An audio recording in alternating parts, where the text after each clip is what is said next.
Samajwadi party और RLD के गठबंधन से जुड़ी बड़ी खबर इस वक्त आ रही है। आरएलडी के सूत्रों के हवाले से खबर है कि समाजवादी पार्टी के साथ गठबंधन में आरएलडी को 40 सीटें दी गई हैं, 40 सीटों पर सहमति बनी है और इन्हीं में से तकरीबन 10 से 15 सीटों पर आज राष्ट्रीय लोकदल अपने प्रत्याशियों की पहली सूची जारी कर सकती है। पश्चिमी उत्तर प्रदेश के रण में आरएलडी सबसे पहले अपने प्रत्याशियों को मैदान में उतारना चाहता है और सबसे पहला जो चरण है जहां पर मतदान होना है वो पश्चिम उत्तर प्रदेश का ही है। पश्चिम उत्तर प्रदेश की तरफ से ही मतदान की शुरुआत होगी और लगातार जब से समाजवादी पार्टी और राष्ट्रीय लोकदल के बीच गठबंधन की बातें हुई है तब से ही लगातार न्यूज़ वन इंडिया आपको ये जानकारी देता आया है कि इस गठबंधन के तहत राष्ट्रीय लोकदल को 30 से 35 सीटें मिल सकती है। और जो अपडेट इस वक्त हमारे पास है, जो जानकारी हमारे पास आ रही है, समाजवादी पार्टी के साथ गठबंधन में राष्ट्रीय लोकदल को 40 सीटें मिली है, 40 से ज्यादा सीटों पर सहमति बनी है और इस पर तकरीबन 10 से 15 सीटों के लिए आरएलडी की तरफ से आज उम्मीदवारों की पहली सूची जारी की जाएगी।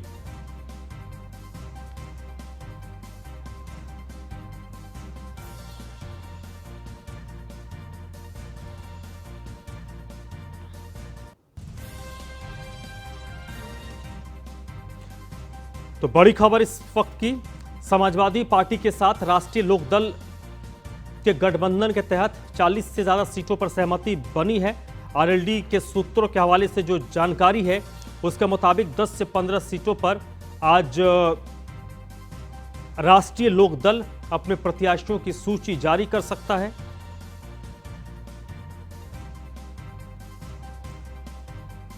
समाजवादी पार्टी के साथ गठबंधन में राष्ट्रीय लोकदल को तकरीबन 40 के करीब सीटें मिली है, 40 से ज़्यादा सीटों पर सहमति बनी है। हालांकि इसमें एक एंगल ये भी हो सकता है क्योंकि कई बार ऐसी जानकारी आई है कि उम्मीदवार जो होगा वो राष्ट्रीय लोकदल का होगा लेकिन सिंबल वो समाजवादी पार्टी का इस्तेमाल करेगा।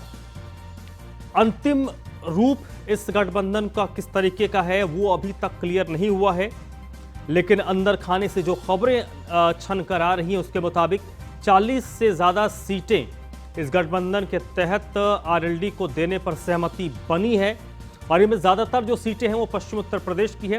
राष्ट्रीय लोकदल का जो होल्ड है, जो इम्पैक्ट है वो पश्चिम उत्तर प्रदेश में ज़्यादा है। 40 से ज़्यादा सीटों पर सहमति बनी है जिनमें से आज पहली सूची राष्ट्रीय लोकदल की तरफ से जारी की जाएगी और उसमें 10 से 15 जो सीटें हैं इन सीटों पर उम्मीदवारों के नामों का ऐलान आज राष्ट्रीय लोकदल की तरफ से किया जाएगा। इस वक्त मेरे साथ हमारे एडिटर इन चीफ अनुराग चड्ढा जुड़ चुके हैं। अनुराग जी, क्या कुछ अपडेट इस वक्त आपके पास है समाजवादी पार्टी और आरएलडी के गठबंधन को लेकर? देखिए धनराज, जो चुनावी समर है बिल्कुल अब करीब आ चुका है और ऐसे में जो भी क्षेत्रीय दल हैं उन्होंने जो अपनी तैयारी है वो पूरी कर ली है। किसी को उम्मीद नहीं थी कि चुनाव आयोग रैलियों को रद्द कर सकता है, क्योंकि जो क्षेत्रीय दल है वो इस बात को बखूबी जानते हैं कि जो रैलियां हैं वही किसी पार्टी के पक्ष में माहौल बनाती हैं। तो ऐसे में अब जो काम थोड़ा लेट होना था अब उसको और जल्दबाजी करने में वो जुटे हैं। अब आरएलडी की अगर हम बात करें तो जो कुछ दिन पहले जब अखिलेश यादव की आरएलडी के चीफ जयंत चौधरी से मुलाकात हुई थी तो उस वक्त ये बात कही जा रही थी कि 38 सीटों पर जो सीट शेयरिंग का फॉर्मूला है उस पर बातचीत हो गई है और बात लगभग बन भी गई है। लेकिन लगातार जो सीटों के बंटवारे को लेकर अखिलेश यादव और जयंत चौधरी में बातचीत लगातार चल रही थी।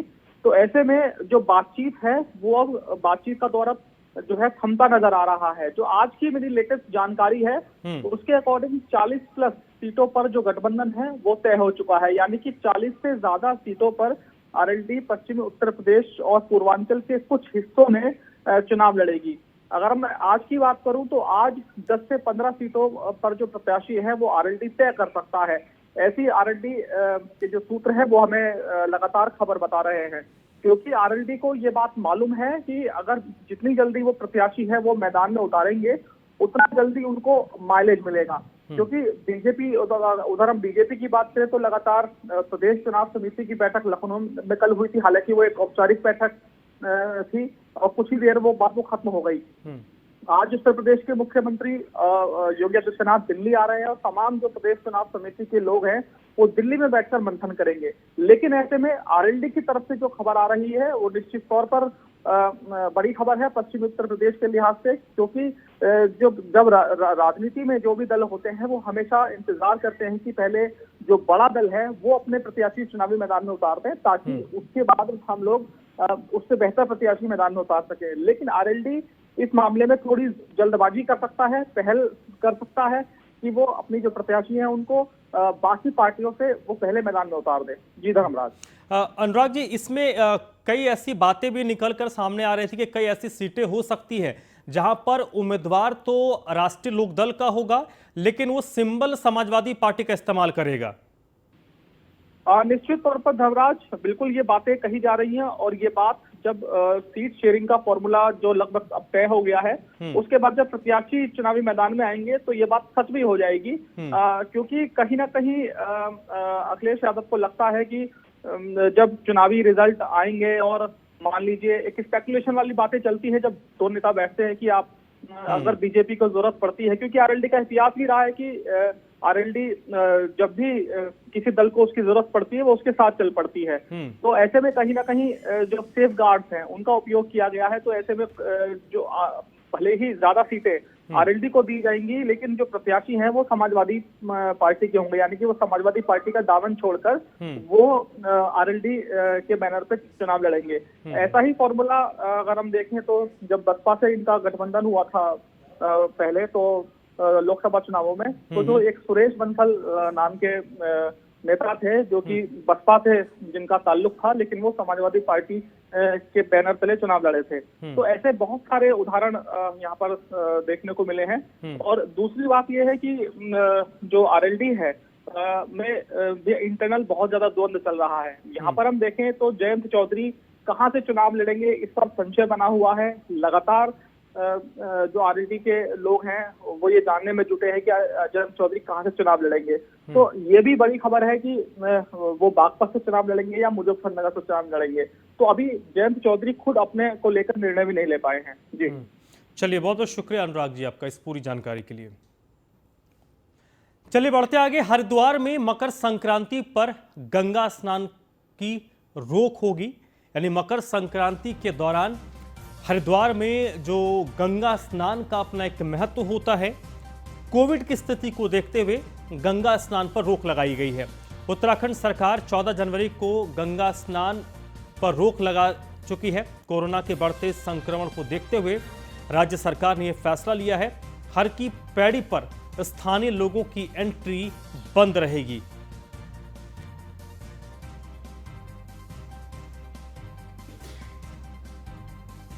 इस वक्त सुमित सैनी मेरे साथ जुड़ चुके हैं।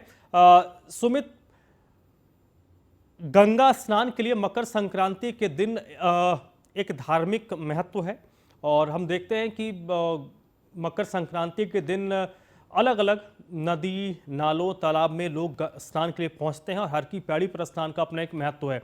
कोविड की स्थिति को देखते हुए ही सरकार ने यह फैसला किया है कि गंगा स्नान मकर संक्रांति के दिन नहीं होगा।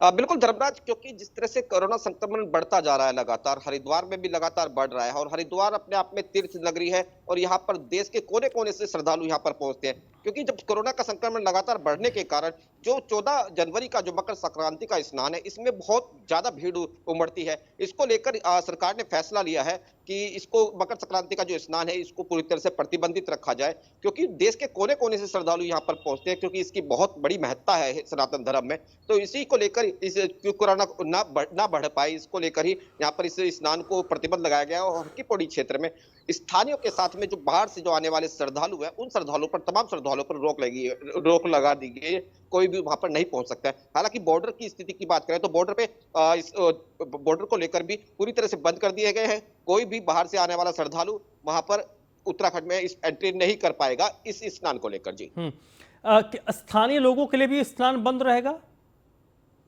जी, क्या स्थानीय लोगों के लिए भी रोक रहेगा? बाहर से तो लोग नहीं आ पाएंगे, आसपास के लोग भी क्या स्नान नहीं कर पाएंगे?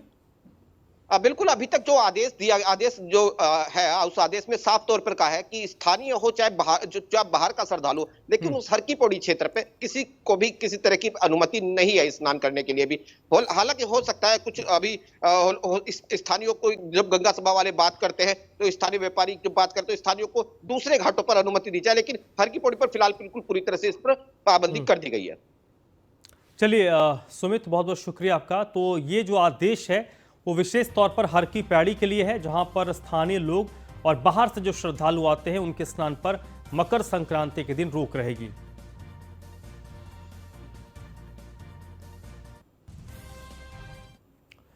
चलिए बढ़ते आगे। संजय सिंह देहरादून में तकरीबन 12:30 बजे जनता को संबोधित करेंगे। डिजिटल जनसभा को संजय सिंह दोपहर 12:30 बजे संबोधित करेंगे और इस डिजिटल जनसभा को उत्तराखंड की जनता का भरपूर समर्थन भी मिल रहा है। हर विधानसभा में 17 सेंटर पर डिजिटल नव परिवर्तन सभा आयोजित की जा रही है। पहले दिन लाखों लोगों ने डिजिटल नव परिवर्तन सभा को देखा है। आम आदमी पार्टी के 6 दिन में डिजिटल नव परिवर्तन सभा का आज दूसरा दिन है। 16 तारीख तक आम आदमी पार्टी इसी तरीके से डिजिटल नव परिवर्तन सभा करेगी और आज इसका दूसरा दिन है जिसको संजय सिंह संबोधित करने वाले हैं और इससे आम आदमी पार्टी के जो नेता हैं वो काफी उत्साहित नजर आ रहे हैं। संदीप नेगी इस वक्त मेरे साथ जुड़ चुके हैं इसी पर ज्यादा जानकारी के लिए। संदीप, किस तरीके का रिस्पांस इस डिजिटल सभा को आम आदमी पार्टी को मिल रहा है?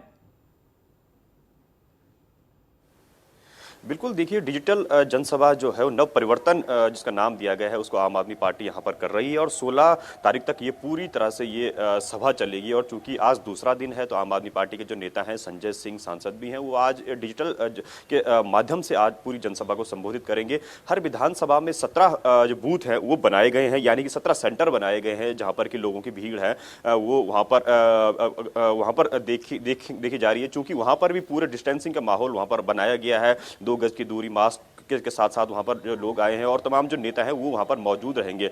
यानी कि कह सकते हैं कि अपार जो जन समर्थन है वो वहां पर लोगों आम आदमी पार्टी को मिल रहा है। कल की अगर मैं बात करूं तो कल लाखों की तादाद में जो डिजिटल जनसभा से आम आदमी पार्टी के तमाम जो कार्यकर्ता है वो जुड़े थे और आज कहीं ना कहीं 12:30 बजे से ये डिजिटल जनसभा है ये शुरू होगी। नव परिवर्तन इसका नाम दिया गया है। संजय सिंह इसको संबोधित करेंगे और तैयारियों की अगर मैं बात करूं तो आम आदमी पार्टी की तैयारी पूरी तरह से जोरों पर है। लगातार हर आम आदमी पार्टी का जो कार्यकर्ता है या फिर जो नेता है उसकी अगर बात करेंगे तो उन सबको जिम्मेदारी यहाँ पर जरूर दी गई है और किस तरह से जो दिल्ली का मॉडल है वो उत्तराखंड में यहाँ पर लाना है। चूंकि जिस तरह से फ्री बिजली की बात की जा रही है, रोजगार गारंटी की बात की जा रही है और तमाम जो ऐसी जो सुविधाएं हैं जो उत्तराखंड के लोगों को यहाँ पर मुहैया करवाई जाएंगी, उस संबंध में आम आदमी पार्टी के जो नेता है सीधे तौर पर उत्तराखंड की जनता के सामने अपनी बातें रख रही है। और यही वजह है कि लगातार जिस प्रकार से देखा जा रहा है उत्तराखंड की सभी 70 विधानसभा सीटों पर इस प्रकार की जो जनसभा है डिजिटल माध्यम से वो की जानी है और कहीं ना कहीं जो भारी तादाद में जो लोग हैं वो भी यहाँ पर जुड़ रहे हैं। तो मजबूती के साथ कहीं ना कहीं आम आदमी पार्टी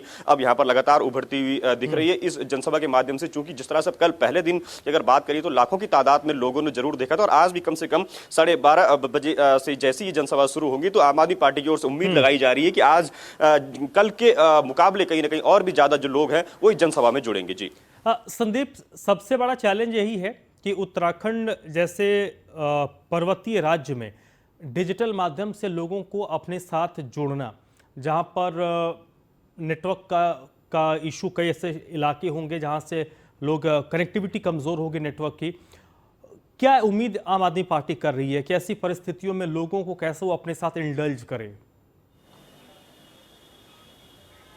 जी बिल्कुल, सबसे बड़ी बात इस वक्त पहाड़ों में यही चुनौती सामने आ रही है कि वहां पर नेटवर्क की प्रॉब्लम। अगर ऊपरी जिलों की अगर बात करूं तो उत्तरकाशी हो गया, पौड़ी हो गया और इसके अलावा चमोली टिहरी के जो अधिकांश जो जगहें ऐसी हैं जहां पर कि नेटवर्क बिल्कुल ही डाउन है, तो वहां पर कहीं ना कहीं एक चैलेंजिंग जरूर हो रहा है। तो उन जगहों पर कहीं ना कहीं जो उन जगहों से हटकर कहीं ना कहीं दूसरी जगहों पर आप पार्टी ये कार्यक्रम कर रही है, लेकिन उन जगहों पर कहीं ना कहीं दिक्कतें बहुत जरूरी आ रही है। तो कुछ अन्य माध्यमों से वहां पर वाईफाई की टेक्निक सुविधा देकर या फिर अन्य सुविधाओं के जरिए आम आदमी पार्टी जोड़ने की जरूर कोशिश कर रही है, लेकिन सबसे बड़ा मुद्दा इस बार आम आदमी पार्टी ये भी रख रही है कि आखिरकार उत्तराखंड में 21 सालों में कितनी नेटवर्क की कितनी स्थिति है कि आम आदमी तक कनेक्ट यहां पर नहीं किया जा रहा है नेटवर्क के माध्यम से। तो ये बड़ी कहीं ना कहीं चैलेंजिंग वाली विषय यहां पर सामने आ रहा है, क्योंकि अगर मैदानी एरिया की बात करें तो वहां पर कोई ज्यादा दिक्कत तो नहीं है, लेकिन पहाड़ी एरियाज की बात करें तो कम से कम बहुत ज्यादा दिक्कत यहां पर आ रही है। गढ़वाल मंडल की अगर मैं बात करूं 41 सीटें ऐसी हैं जो कि पूरी तरह से पहाड़ों पर हैं, तो और इनमें से सबसे ज्यादा अगर दूरस्थ क्षेत्रों की बात करें तो उत्तरकाशी की गंगोत्री सीट है, पुरोला सीट है, टिहरी से लगती हुई घनसाली सीट है। तो इन जगहों पर कहीं ना कहीं बहुत ज्यादा दिक्कतों का सामना फिलहाल आम आदमी पार्टी को करना पड़ रहा है, लेकिन मैनेज कहीं ना कहीं करने का काम जरूर किया जा रहा है कि आखिरकार किस प्रकार से जनता को डिजिटल माध्यम से जोड़ा जाए, क्योंकि ऐसे स्थानों पर सेंटर बनाए गए हैं जहां पर कि थोड़ा सा जो नेटवर्क है वो मिल पा रहा है, लेकिन दिक्कतें वाकई जरूर है फिलहाल।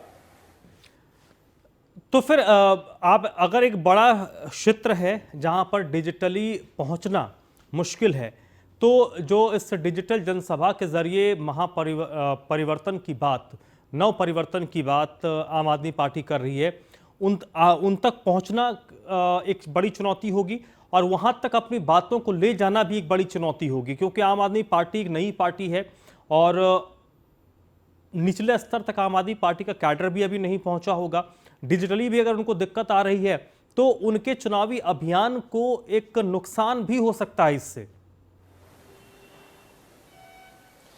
जी बिल्कुल, देखिए सबसे बड़ी बात पिछले दिनों अगर हम देखें तो जिस प्रकार जो रैलियां हुई हैं आम आदमी पार्टी ने इसीलिए लिहाजा दूर दराज के क्षेत्रों में की थी, चूंकि आम आदमी पार्टी को जरूर नेताओं को ये पता था कि आने वाले समय में कहीं ना कहीं लॉकडाउन की स्थिति जरूर हो सकती है और कर्फ्यू जरूर यहां पर लग सकता है। तो लिहाजा जो भी जो रैलियां हुई थी वो पिछले दिनों लगातार उत्तरकाशी के दूरस्थ क्षेत्र में हुई थी। गंगोत्री में खुद कर्नल कोठियाल ने रैली की थी, उसके अलावा जो मनीष सिसोदिया थे वो उत्तरकाशी आए थे, इसके अलावा चमोली में भी वो आए थे।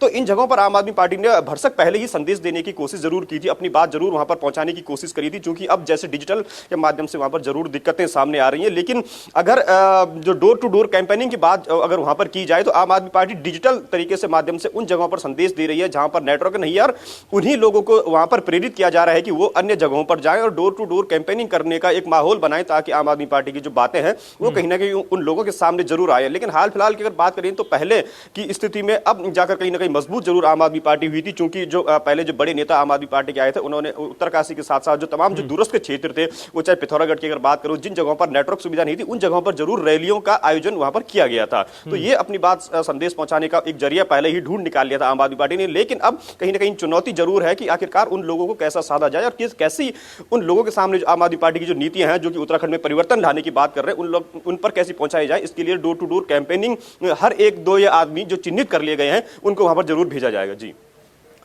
चलिए, बहुत बहुत शुक्रिया आपका संदीप इस जानकारी के लिए। बिजनौर में कोरोना विस्फोट हुआ है। बिजनौर में एक साथ 40 पुलिसकर्मी सहित 120 लोगों की रिपोर्ट पॉजिटिव आई है। तो ये बिजनौर का हाल है जहां पर 120 लोगों की रिपोर्ट पॉजिटिव आई है, जिनमें 40 पुलिसकर्मी हैं। और बिजनौर जिले की बात करें तो इस वक्त एक्टिव केस की संख्या 203 हो गई है। और एक साथ इतने बड़े पैमाने पर संक्रमित सामने आने के बाद स्वास्थ्य महकमे में हड़कंप मचा है। सभी मरीजों को इस वक्त होम क्वारंटीन किया गया है।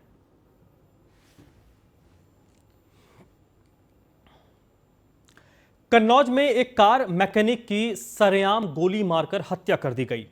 हत्या के बाद तमंचा लेकर युवक कोतवाली पहुंचा और पुलिस के समक्ष सरेंडर करता है। पुलिस युवक से फिलहाल पूछताछ कर रही है। यह मामला छिबरा मऊ के आवास विकास कॉलोनी का है। वहीं सिद्धार्थनगर में गला रेत कर एक युवक की हत्या कर दी गई। सिद्धार्थनगर के चक रोड पर युवक का शव मिला है। ग्रामीणों ने इसकी सूचना तत्काल पुलिस को दी। ग्रामीणों की सूचना पर पुलिस पहुंची। पुलिस ने शव को अपने कब्जे में लिया है और अब मामले की जांच पड़ताल हो रही है। ढिबरुआ थाना क्षेत्र के मटियार भुतहवा गांव के पास की घटना है।